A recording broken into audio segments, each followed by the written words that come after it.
Next, we have the pleasure of hearing from Yoshimichi Terada, Vice Minister of Transport, Tourism, and International Affairs at the Ministry of Land, Infrastructure, Transport, and Tourism.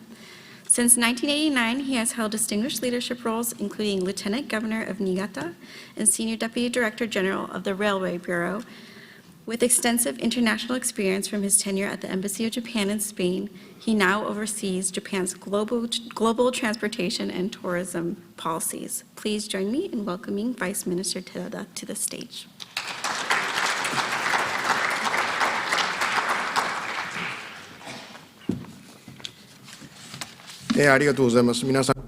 Thank you very much. Hello, everyone.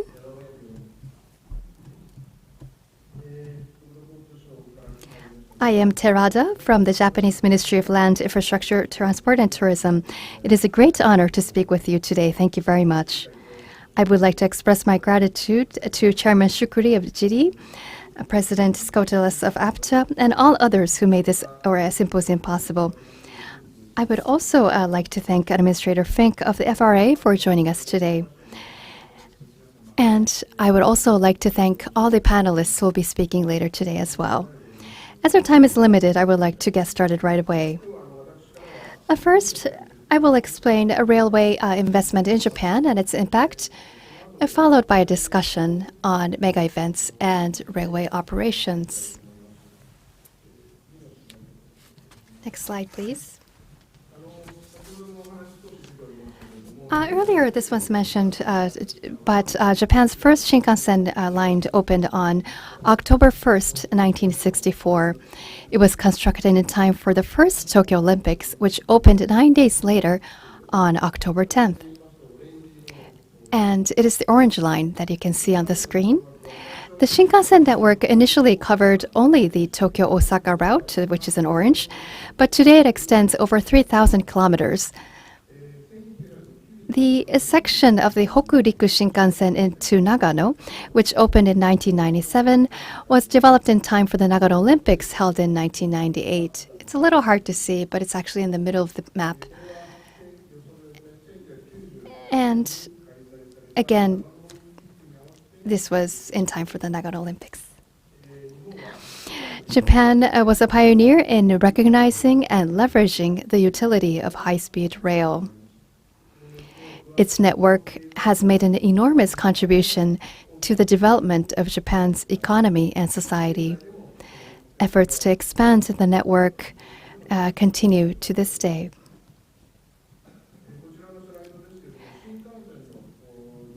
This slide shows the ridership on Shinkansen. Because of COVID, the ridership temporarily declined, but it has since been recovering. Current annual ridership is at approximately 400 million passengers. Japan's population is about 120 million, so this means that more than 3 times the country's population rides the Shinkansen every year. This slide illustrates the division of responsibility in developing Shinkansen. This current form is a result of undergoing various changes over time. Specifically, public agencies handle land acquisition, civil engineering, and electrical work. And then they lease the completed facilities to JR, the rail operator. JR then pays a lease fee. Funding for construction is covered by the lease fees paid by JR, as well as contributions from the Japanese government and local municipalities. On this slide, you see the development of the Shinkansen network that brings about various benefits.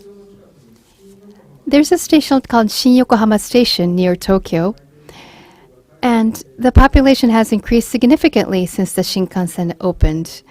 As shown in the photo, the left side is the area before the Shinkansen arrived, and the right side is after Shinkansen was developed. And as you can see, the entire area has developed substantially. On the right side, we actually have the Yokohama International Stadium, which was also used as a venue for the 2002 FIFA World Cup. Now I'd like to discuss Kanazawa Station, which is in the northern part of Honshu.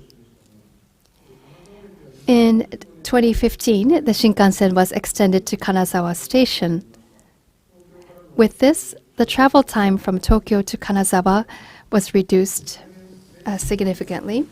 And now that it's become very convenient to access, it led to an increase in land prices around the area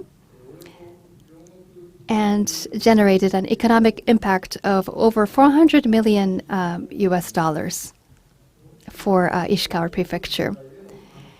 And the number of tourists visiting municipalities along the Shinkansen line has also increased.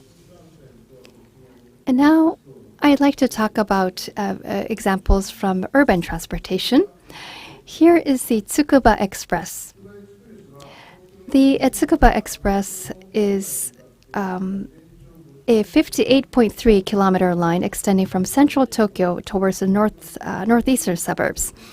It was developed to alleviate commuter congestion in the Tokyo metropolitan area and promote development along the route. And it opened in 2005. With a maximum speed of 130 kilometers per hour, it connects Akihabara Station to Tsukuba Station in as little as 45 minutes. I will now explain the development framework for the Tsukuba Express. It may be a little hard to see, but in terms of funding, of the total construction cost of approximately 5 billion US dollars, the national government and local governments each provided 40% in the form of interest-free loans.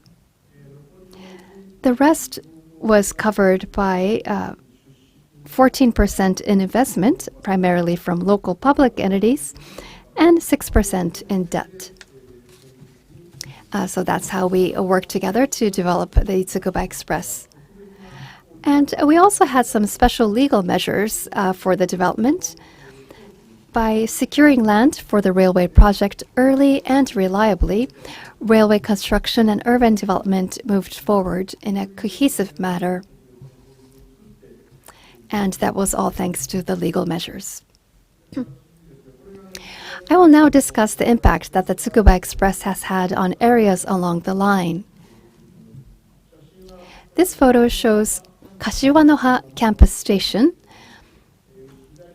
As you can see, the left side photo is before and the right side photo is after, 20 years later. And as you can see, the area developed quite a bit. And because of this, the population increased significantly as well. And because of that, property tax revenues for local municipalities has also increased. So this concludes the explanation of the Japanese economic impact of railway development. And now moving on to mega events and railway operations. This was mentioned briefly earlier, but the relationship between mega events like the Olympics and railway operations, it might be easy to understand when you think about how railways are developed in conjunction with events, but there are various, it's a lot deeper than that. So I wanted to explain a little bit about the formation of transportation plans for mega events.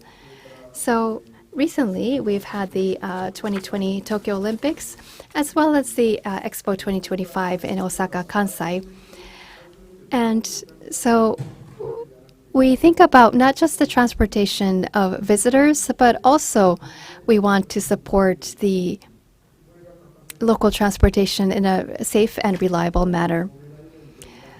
And so for each of these mega events, a wide range of stakeholders, including government agencies and organizations related to various modes of transportation, not just railways, work together to establish committees and consider transportation plans. One example is the railway transportation measures implemented for the Osaka Kansai Expo. Here's a map of the Osaka Metro, and the Chuo line of the metro, this is the green line at the bottom, was extended to provide direct access to Umeshima, where the venue was located. In addition, a bus terminal was constructed at Sakurajima Station. So this is shown as the blue line. And the JR Sakurajima line enabled access to another venue via shuttle bus. Both the Osaka Metro Chuo line and the JR Sakurajima line increased their frequency of service. And for the JR Sakurajima line, it's mentioned at the top, but the special direct trains were also operated from Shin Osaka Station, which is a Shinkansen station. And I haven't drawn all of them, but we also had numerous shuttle bus services from major railway stations that were available by reservation. And so we were able to support quite a large number of visitors in a safe and reliable manner. For this slide, we show another example, measures to manage crowds of visitors. This is Honmachi Station, a transfer station. It may be a little hard to see, but this is a cross-section, bird's eye view of the station. And there are a lot of riders coming through, and we knew that there's going to be a lot of congestion. So we worked with the organizers, police, and railway operators to address stations in this matter. Specifically, they ensure the safe and smooth movement of people by deploying security staff, installing traffic guidance signs and pavement markings, separating transfer routes, and directing passengers to detour walkways. Next slide, please. In addition, Transportation Demand Management, or TDM, was implemented. This initiative aims to prevent traffic demand from concentrating and alleviate congestion by encouraging behavioral changes among the public. Next slide. And in terms of a mega event, it's also a wonderful opportunity to think about accessibility and improve upon that. And in Japan, we worked on legal measures, and both hard and soft infrastructures were improved to create a barrier-free environment. The ministry that I belong to, the Ministry of Land, Infrastructure, Transportation, Tourism, has set numerical targets for the barrier-free rate of railway stations.